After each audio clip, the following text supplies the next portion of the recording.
Episode 1, November 2-N, 1963. Do you remember where your parents were when they heard the news? Or maybe your grandparents? Because I guarantee you, they remember. November 22nd, 1963, Dallas, Texas, 12:30 p.m. I'm here in Dealey Plaza right now, standing on the exact spot where everything changed. You can still feel it in the air.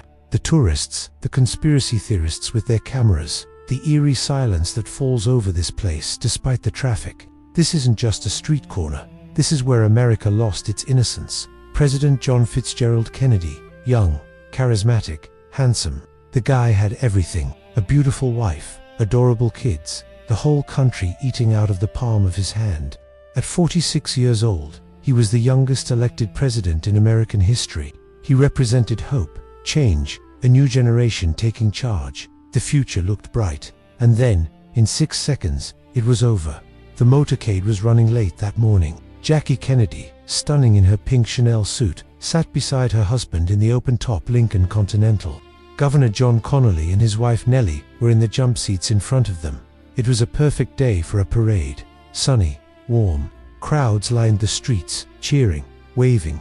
Nellie Connally turned to Kennedy and said, "Mr. President, you can't say Dallas doesn't love you." Those were nearly the last words he ever heard. At 12:30, as the motorcade turned onto Elm Street, passing the Texas School Book Depository, shots rang out. Pop, pop, pop. Most people thought they were firecrackers at first. You can hear it in the Zapruder film, the amateur footage that would become the most analyzed 26 seconds of film in history. People aren't running yet. They're confused, looking around. But Jackie Kennedy knew. Oh, she knew immediately. The first shot hit Kennedy in the upper back. The second shot, the fatal one, struck him in the head. In the Zapruder film, you can see her climbing onto the trunk of the car. For years, people thought she was trying to escape. But Secret Service agent Clint Hill, who jumped onto the car, later revealed the truth. She was reaching for a piece of her husband's skull that had been blown onto the trunk. Can you imagine? The woman who had everything, literally holding the pieces of her shattered life in her hands. Governor Connally was also hit, seriously wounded, but he'd survive. The car raced to Parkland Memorial Hospital, just 4 miles away. Doctors and nurses swarmed the president, but they knew. Everyone knew. At 1 p.m., President Kennedy was pronounced dead. Walter Cronkite, America's most trusted news anchor, broke the news to the nation at 1:38 p.m. His voice cracked. He removed his glasses to wipe his eyes. Grown men across America wept openly. Women screamed. Schools sent children home. Stores closed. The entire country just stopped. But here's where it gets even crazier. Within 90 minutes of the shooting, police arrested a 24-year-old man named Lee Harvey Oswald, a former Marine who'd defected to the Soviet Union and then returned to America. He worked at the Texas School Book Depository, right where the shots came from. When police confronted him at the Texas Theater, he pulled a revolver and shouted, "This is it." He was also accused of killing Dallas police officer J.D. Tippit less than an hour after Kennedy's assassination. Open and shut case, right, wrong, because 2 days later, on November 24th, as Oswald was being transferred to county jail, a nightclub owner named Jack Ruby stepped out of the crowd in the Dallas police headquarters basement and shot Oswald dead, on live television. Millions of Americans watched a murder happen in real time. Why would Ruby do it? He claimed he wanted to spare Jackie Kennedy the pain of a trial. But that answer satisfied nobody. The questions started immediately. Was Oswald part of a conspiracy? Was Ruby silencing him? Who else was involved? The funeral was 3 days after the assassination. Kennedy's body lay in state in the Capitol Rotunda. 250,000 people filed past his casket. The funeral procession through Washington was watched by millions. Little John F. Kennedy Jr., who'd just turned 3 years old the day of his father's funeral, saluted his father's casket. That image, that tiny boy in his little coat saluting, broke hearts around the world. Jackie Kennedy, still wearing that blood-stained pink suit because she wanted the world to see what they'd done, walked behind the casket with grace and dignity that seemed almost superhuman. Robert Kennedy, the president's brother and attorney general, was shattered. He'd later say, "I thought they'd get one of us, but I thought it would be me." The whole world mourned. World leaders came to Washington. The Soviet Union, America's Cold War enemy, lowered its flags. Even Fidel Castro, no friend of Kennedy's, expressed shock and grief. It wasn't just America that lost something that day. The whole world felt it. But standing here in Dealey Plaza, looking up at that 6th floor window of the book depository, I can't help but think about what we still don't know. The Warren Commission would later conclude that Oswald acted alone, but over 60 years later, the majority of Americans don't believe it. What really happened here? That's what we're going to explore in this series. If you want to uncover the truth about what really happened that day in Dallas, hit that subscribe button right now. Because in the next episode, we're diving deep into Lee Harvey Oswald's life. And trust me, it's even stranger than you think. I'll see you there. Episode 2, The Unusual Suspect. So you subscribed. Good. Because what I'm about to tell you about Lee Harvey Oswald is going to make you question everything you thought you knew about the Kennedy assassination. Here's the thing that keeps me up at night. Lee Harvey Oswald is either the most competent lone gunman in history, or he's exactly what he claimed to be just before he died. A patsy. Let me paint you a picture of this guy. Born in New Orleans in 1939, father died before he was born, moved around constantly with his troubled mother. Classic difficult childhood. Dropped out of school, joined the Marines at 17. So far, pretty normal for a working class kid in the 1950s, right? But then it gets weird. Really weird. In the Marines, Oswald was assigned to a top-secret military base in Japan, Atsugi, where the U-2 spy plane program operated. This wasn't just any base. This was one of America's most sensitive military installations during the Cold War. And Oswald, this troubled kid from New Orleans, had a security clearance that gave him access to classified information. But here's the kicker. While serving his country, Oswald was teaching himself Russian. His fellow Marines testified that he openly expressed Marxist views, played Russian music, and even called himself a communist. In 1959, during the height of the Cold War, when Americans were building bomb shelters and schools were running duck and cover drills, Oswald defected to the Soviet Union. Let me repeat that. An American Marine with knowledge of secret military installations defected to the Soviet Union. He walked into the US Embassy in Moscow and dramatically renounced his American citizenship. He told officials he was going to give the Soviets everything he knew about American military secrets. The embassy staff was stunned. The CIA was notified immediately. This should have been a massive scandal. But here's what's strange. Nobody seemed to care that much. Oswald settled in Minsk, got a job in a factory, met a pretty Russian girl named Marina Prusakova and married her. They had a daughter. By all accounts, he was living a normal Soviet life. But then, just as suddenly as he'd defected, he changed his mind. In 1962, he wrote to the US Embassy asking to return home. And here's what blows my mind. They let him. No charges, no investigation, no consequences. The State Department even loaned him money to bring his Russian wife and child back to America. During the Cuban Missile Crisis, when America and the Soviet Union came closest to nuclear war, the US government welcomed back a defector with open arms. Does that make sense to you? Because it sure doesn't make sense to me. Back in America, Oswald bounced around Texas. He couldn't hold a job. He was angry, isolated, increasingly unstable. Marina later testified that he was abusive, that he beat her.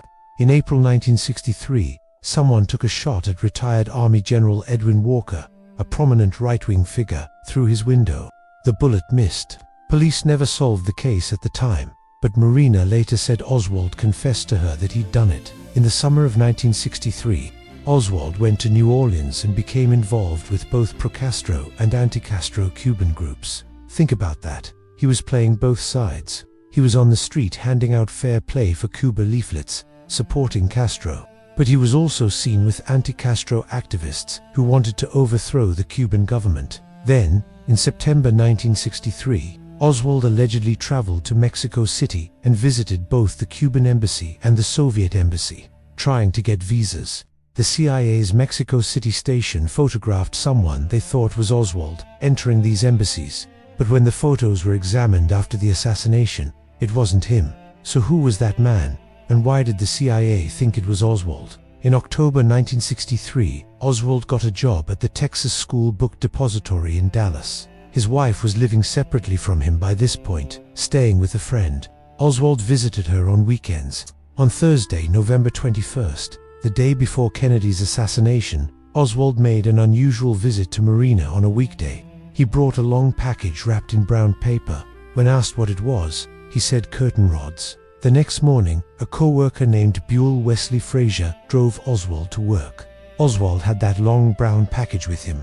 When Frazier asked about it, Oswald again said curtain rods. Later, that package would be identified as containing the rifle that killed President Kennedy. But here's what the Warren Commission concluded. Oswald, from a 6th-floor window, using an old Italian bolt-action rifle with a misaligned scope, fired 3 shots in less than 6 seconds. The first shot missed. The second shot, the magic bullet, somehow entered Kennedy's upper back, exited his throat, then struck Governor Connolly, breaking his rib, shattering his wrist, and lodging in his thigh.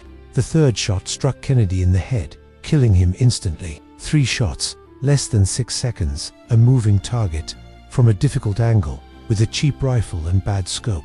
And Oswald, whose Marine marksmanship scores were barely above average, pulled it off perfectly. Or did he? Marksmen have tried to recreate those shots under the same conditions. Most can't do it. The magic bullet theory, officially called the single bullet theory, requires the bullet to change direction multiple times. It's possible, technically, but probable. And then there's what Oswald himself said.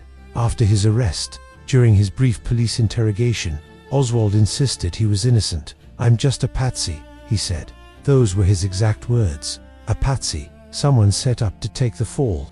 2 days later, Jack Ruby silenced him forever. No trial, no testimony, no chance for Oswald to explain himself or defend himself. So who was Lee Harvey Oswald? Was he a brilliant assassin who fooled everyone? A communist radical acting out his ideology? Or was he exactly what he claimed to be? A patsy, a convenient scapegoat for something much bigger and darker? The evidence is about to get even stranger. In the next episode, we're looking at Jack Ruby, the man who killed Oswald, and his connections are going to shock you. Make sure you're subscribed, because you won't want to miss this.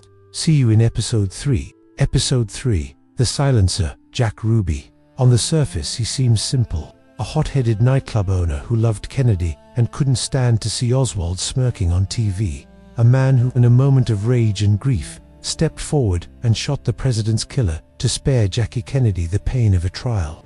That's the official story. But when you dig into who Jack Ruby really was, that story falls apart fast. I'm here in Dallas, outside what used to be the Carousel Club, Ruby's strip club. It's gone now, but back in 1963, this place was Ruby's world. He was here almost every night, managing the dancers, schmoozing with customers, always hustling, always working an angle. Jack Ruby was born Jacob Rubenstein in Chicago in 1911. Tough neighborhood, tough childhood. His parents were polished Jewish immigrants. His mother struggled with mental illness. Young Jack grew up on the streets of Chicago during Prohibition, when the city was run by Al Capone and organized crime controlled everything. And here's where it gets interesting. Multiple sources, including FBI documents, indicate that Ruby had connections to organized crime throughout his life. Not just casual connections. Real ties to the Chicago outfit, the powerful crime syndicate that controlled the city. In the 1940s, Ruby moved to Dallas and changed his name from Rubenstein to Ruby. He ran various businesses, always nightclubs and bars, always cash businesses, the kind of businesses that, let's just say, are useful if you need to move money around without too many questions being asked. Ruby knew people. Police officers were regulars at his clubs. He gave them free drinks, free entertainment. He knew which cops were on the take, who could be paid off, who looked the other way. He also knew gangsters, bookies, drug dealers. He moved in both worlds comfortably. But here's what the Warren Commission didn't want to talk about. Jack Ruby had connections to major organized crime figures all over the country. He'd made phone calls to mob-connected individuals in the weeks before Kennedy's assassination. In fact, his phone records from late 1963 looked like a directory of organized crime. Why would a Dallas nightclub owner be calling mobsters in Chicago, New Orleans, and Miami? The Warren Commission said it was about labor disputes at his club. Sure, that's one explanation, but is it the real one? Now let's talk about November 24th, 1963, the day Ruby shot Oswald. According to Ruby, he just happened to be near the police station. He'd just wired money to one of his strippers that morning, and on his way back, he noticed a crowd gathering. He walked down the ramp into the basement of police headquarters, where Oswald was being transferred. and saw his chance. But there are problems with this story. First, Ruby knew the Dallas police well, very well, too well. He'd been hanging around the police station all weekend. In fact, since Kennedy's assassination, witnesses saw him there late Friday night. He was there Saturday. Multiple officers testified that Ruby seemed to have unusual access to the building. Second, the timing was suspicious. The transfer was supposed to happen earlier, but it was delayed. Ruby arrived at almost the exact moment Oswald was being brought out. Some have suggested he was waiting for a signal, that he'd been told when to be there. Third, and this is crucial, Ruby was carrying his gun. He claimed it was spontaneous, a moment of passion, but he had his gun with him, in his pocket, loaded, ready to use. The shooting itself was shocking. Millions of Americans watched it live on television. Oswald being led through the basement, surrounded by police officers. Then Ruby lunging forward from the crowd, gun extended, firing once into Oswald's abdomen. Oswald's face contorts in pain. He collapses. Ruby is immediately swarmed by police. "You all know me, I'm Jack Ruby," he shouted as they subdued him, and they did know him. That's the thing. All those cops knew him. Oswald died at Parkland Hospital, the same hospital where Kennedy had died 2 days earlier. He never stood trial. He never testified. Whatever he knew died with him. Ruby was arrested and charged with murder. During his trial, something strange happened. Ruby, this tough Chicago guy who'd lived his whole life around criminals and knew how to keep his mouth shut, suddenly wanted to talk. He told his lawyers he wanted to testify. He had things to say, but when he took the stand, he didn't say much. He stuck to the story. He loved Kennedy. He wanted to spare Jackie. He acted alone. However, in private conversations, Ruby told a different story. He told a psychiatrist that he'd been pressured to kill Oswald. He told his lawyers that powerful people were involved. He said if he was taken to Washington, away from Dallas, he could tell the truth. But he never got that chance. Ruby's conviction was overturned on appeal in 1966, but before a new trial could begin, Ruby got sick, lung cancer. It spread fast, too fast according to some.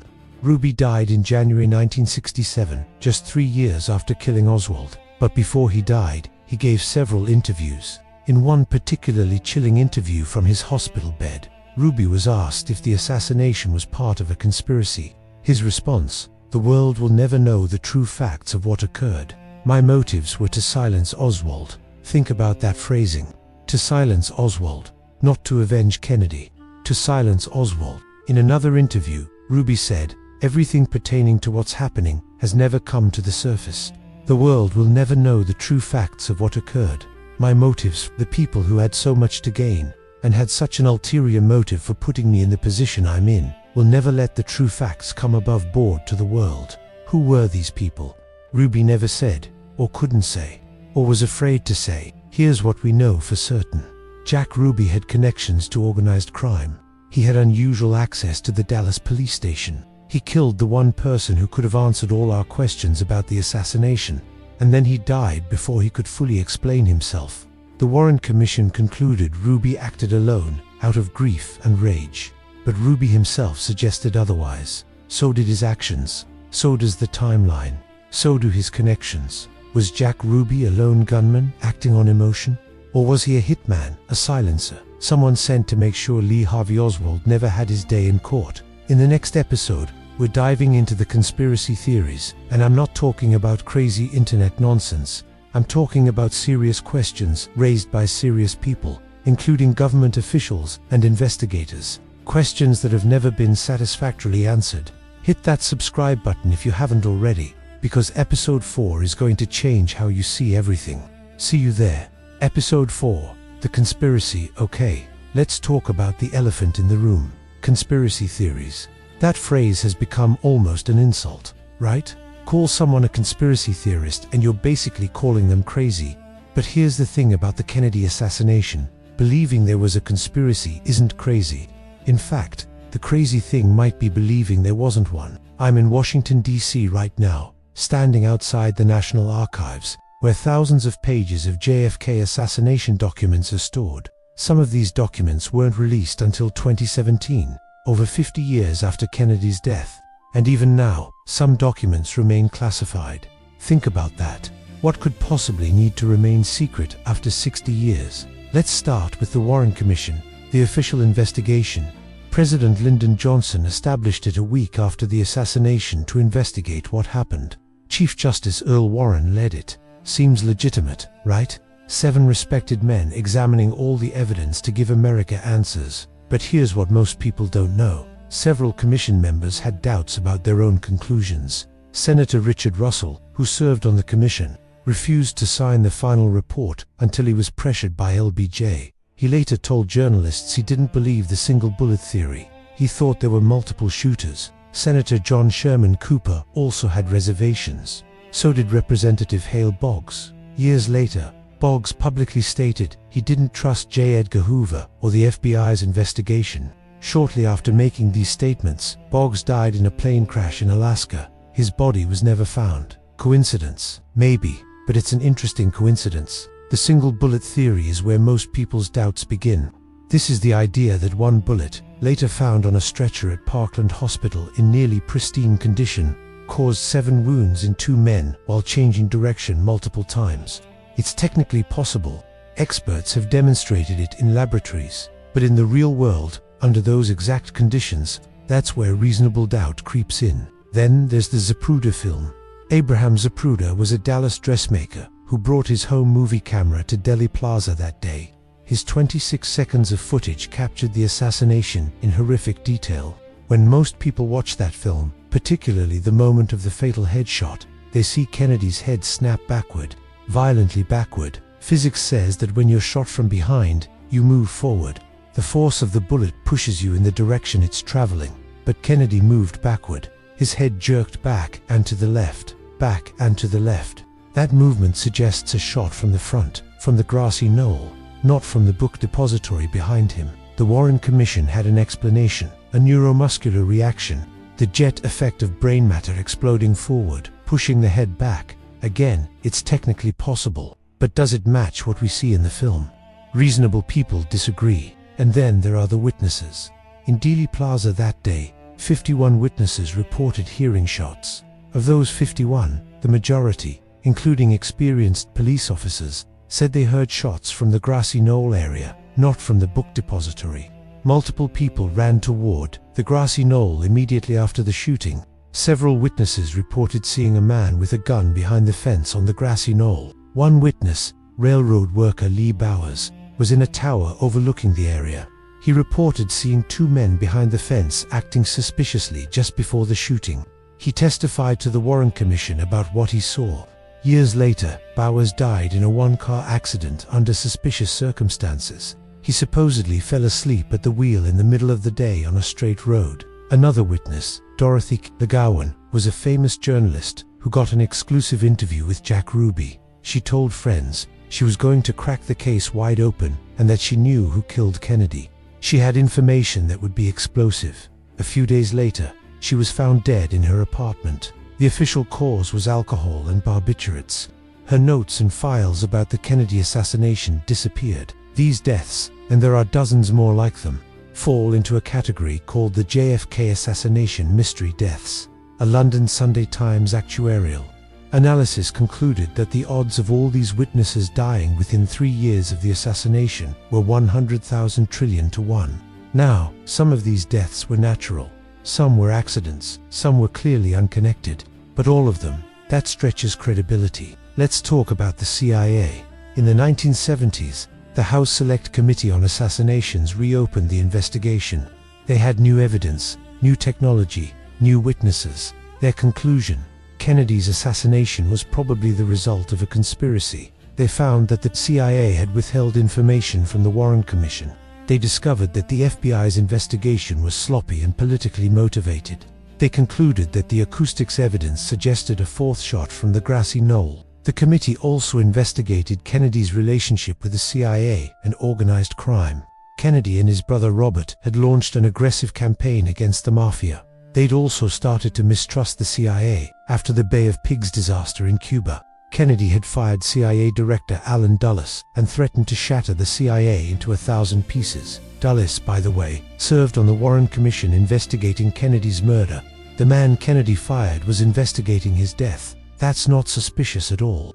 Then there's the Cuba connection. The CIA had been running Operation Mongoose, a covert program to assassinate Fidel Castro. They'd partnered with the mafia for some of these attempts. Yes, you read that right. The CIA worked with organized crime to try to kill Castro. Some of the same mobsters the CIA worked with had connections to Jack Ruby, and Kennedy had just made a back-channel peace overture to Castro, suggesting he might normalize relations with Cuba. This would have ended CIA operations against Cuba and destroyed the mob's hopes of regaining their Cuban casinos and businesses. Did elements within the CIA or mob kill Kennedy to prevent this? The House committee couldn't prove it, but they couldn't rule it out either. There's also the military-industrial complex angle. Kennedy was pulling back on Vietnam.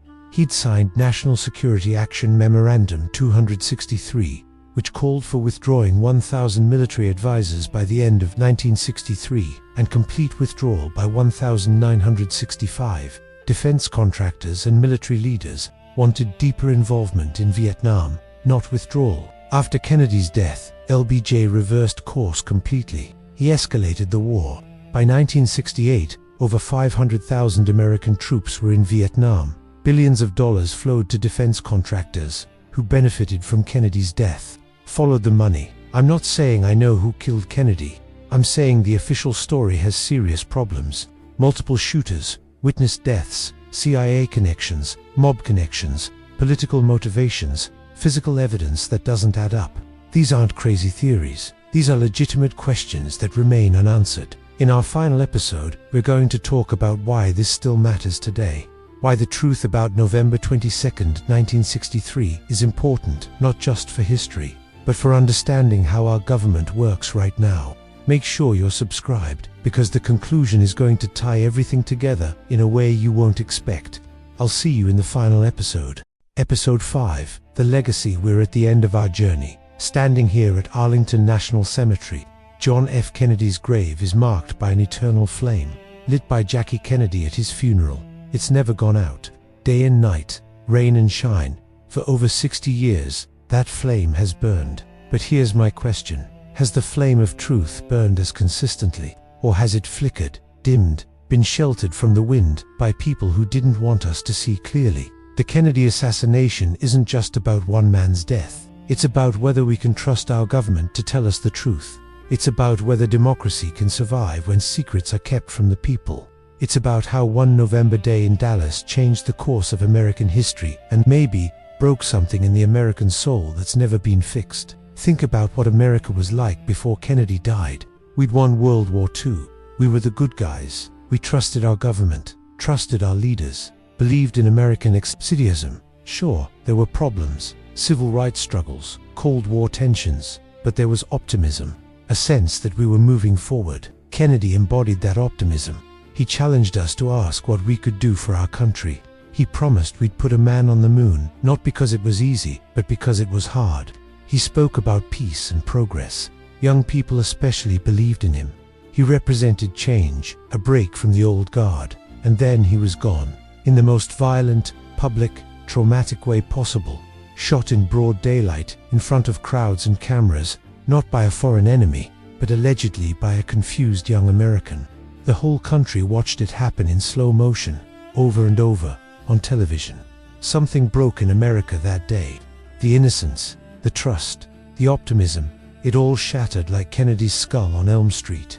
And it's never come back. Within 5 years, Martin Luther King Jr. was assassinated. Robert Kennedy was assassinated. Cities burned. Students protested. The Vietnam War consumed the nation.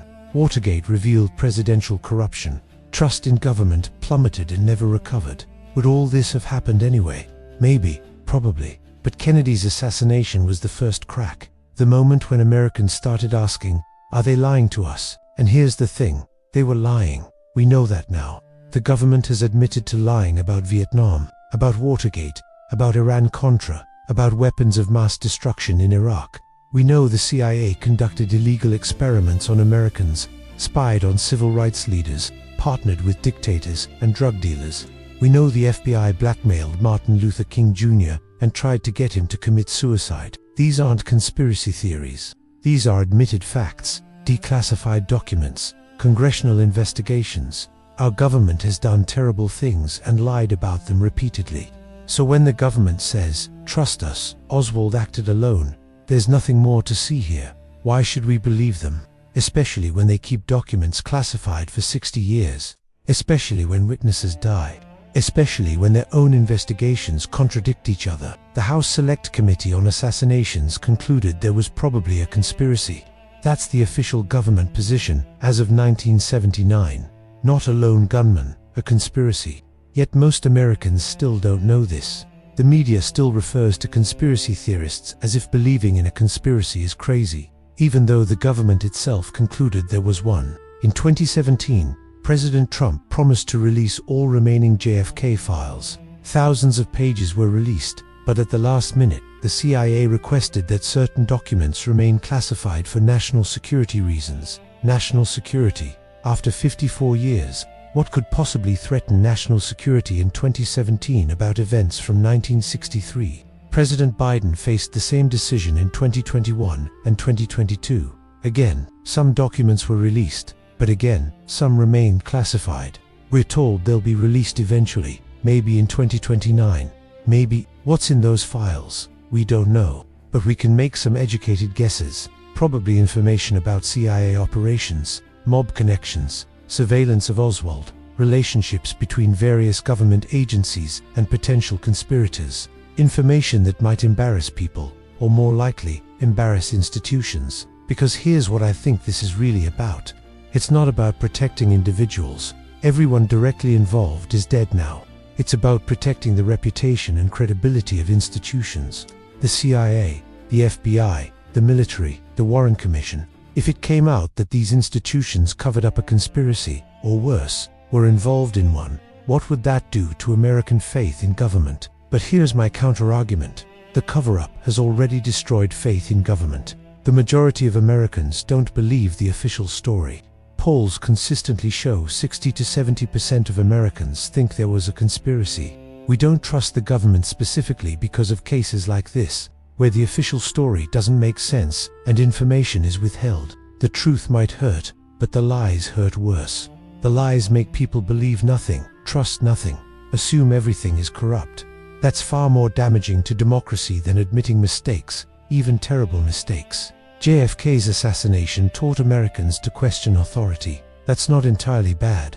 Blind trust in government is dangerous. Citizens should be skeptical, should demand accountability, should ask hard questions. But the Kennedy assassination also taught Americans to distrust everything, to see conspiracies everywhere, to believe nothing. That's paralyzing. A democracy can't function when citizens assume every official statement is a lie, when all institutions are seen as corrupt, when truth itself becomes negotiable. We're living with that legacy right now. Look at our politics, look at social media. Look at how quickly people believe any conspiracy theory, no matter how outlandish. COVID vaccines, election fraud, QAnon, flat earth, you name it. Why do these theories spread so easily? Because Kennedy taught us that sometimes the conspiracy theories are true. Sometimes the government does lie. Sometimes the official story is wrong. If they lied about Kennedy, they could be lying about anything, right? That's the logic. And it's destroying our ability to have a shared reality. Shared facts, shared truth. So what actually happened on November 22nd, 1963? I don't know. I've shown you the evidence, the contradictions, the questions. Maybe Oswald acted alone. Maybe he didn't. Maybe Jack Ruby was just a grieving nightclub owner. Maybe he wasn't. Maybe all the witness deaths were coincidence. Maybe they weren't. What I do know is this: we deserve the truth. All of it. Every document, every file, every piece of evidence. Not in 2029, not when everyone who might be embarrassed is dead. Now, today, because the Kennedy assassination isn't about the past. It's about the present. It's about whether we trust our institutions. It's about whether democracy can survive without truth. It's about whether we believe the government serves us or rules us. That eternal flame at Kennedy's grave burns for a man who promised to bring America together, who challenged us to be better, who represented hope. Maybe it's time we honored him by demanding the truth, the whole truth, and nothing but the truth. The question isn't just who killed President Kennedy. The question is, who are we as a nation if we're willing to accept lies to protect institutions? What kind of democracy can we be if we're afraid of our own history? Standing here at Arlington, looking at that eternal flame, I think Kennedy would want us to ask these questions. He'd want us to demand answers. He'd want us to believe that truth matters more than convenient narratives. That's his real legacy. Not just the 3 years he served as president, but the 60 years of questions his death created. Questions about power, truth, and accountability that we're still struggling with today. Thanks for joining me on this journey through one of America's darkest days. If this series made you think, made you question, made you want to dig deeper into history, then hit that subscribe button. We've got more stories to tell, more questions to ask, more truth to uncover. Because history isn't just about the past. It's about understanding the present and building a better future. I'll see you in the next series.